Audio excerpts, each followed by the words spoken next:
السلام علیکم دوستو آج جو میں احادیث مبارکہ لے کر حاضر ہوا ہوں انشاءاللہ عز و جل آپ کے دل کو خوش کر دے گی۔ دوستو نبی پاک صلی اللہ تعالیٰ علیہ وسلم نے ارشاد فرمایا کہ قیامت کے دن 4 شخص بلا حساب جنت میں داخل ہوں گے۔ پوچھا کہ یا رسول اللہ صلی اللہ تعالیٰ علیہ وسلم وہ 4 شخص کون سے ہوں گے؟ تو آقا علیہ السلام نے ارشاد فرمایا کہ پہلا شخص عالم با عمل، یعنی جس نے دین سیکھا بھی ہوگا اور اس پر عمل بھی کیا ہوگا اور اسی حالت میں مر گیا ہوگا، اللہ تعالیٰ اسے بغیر حساب کے جنت میں داخل فرما دے گا۔ پوچھا گیا دوسرا شخص کون سا ہوگا؟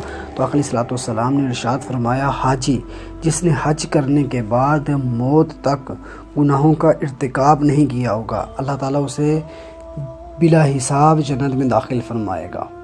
پوچھا گیا یا رسول اللہ صلی اللہ تعالیٰ علیہ وسلم وہ تیسرا شخص کون سا ہوگا؟